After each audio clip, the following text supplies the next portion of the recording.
इस साल कोरोना महामारी के अलावा मौसमी आपदाओं ने भी बड़े पैमाने पर कहर बरपाया।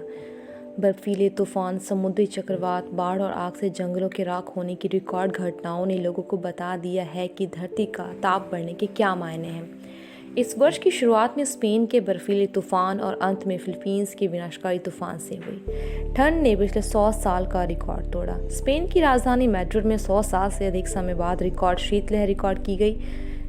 मैड्रिड में इस तरह की शीतलहर इससे पहले वर्ष 1917 में दर्ज की गई थी। इसी तरह अमेरिका के टेक्सास राज्य में रिकॉर्ड की गई न्यूनतम तापमान, जिससे बिजली और जल आपूर्ति ठप हो गई, जिससे लाखों लोग कड़ाके की ठंड में ठिठुरने को मजबूर हो गए।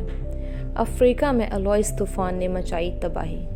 अफ्रीका के मोजाम्बिक तट पर एलोइस तूफान ने बड़ी तबाही मचाई। सड़कें धंस गई तो कई मकान धराशायी हो गए।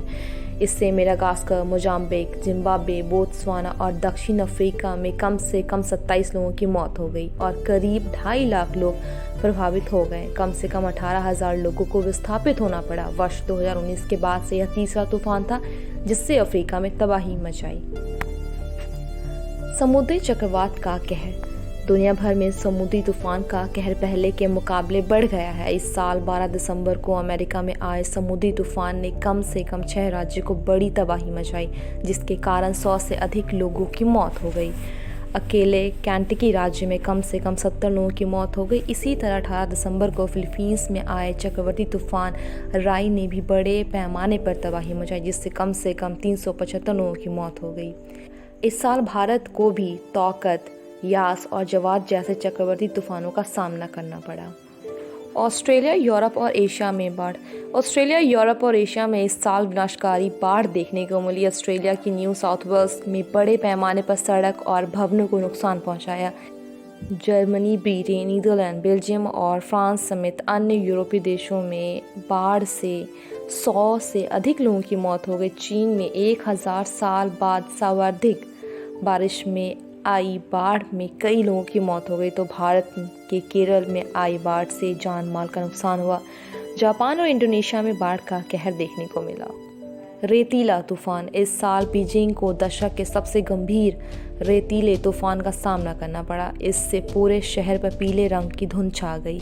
यह कोयला समेत अन्य जीवाश्म ईंधन से अधिक इस्तेमाल का परिणाम था। इससे तूफान के दौरान लोग जहरीली हवा में सांस लेने को मजबूर थे।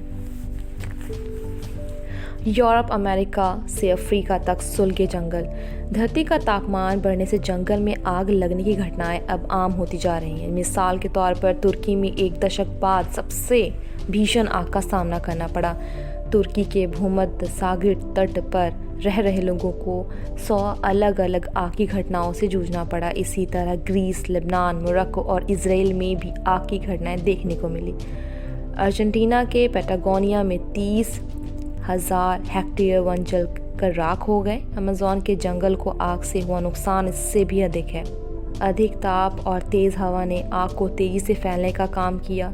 अमेरिका में धधकते जंगलों के कारण पूरे देश की न केवल वायु गुणवत्ता खराब हो गई, बल्कि कैलिफोर्निया राज्य को गंभीर सूखे और हीट वेव का सामना करना पड़ा। एक अनुमान के मुताबिक वर्ष 2050 तक कैलिफोर्निया को कम से कम 140 दिन तक आग से जूझना पड़ेगा।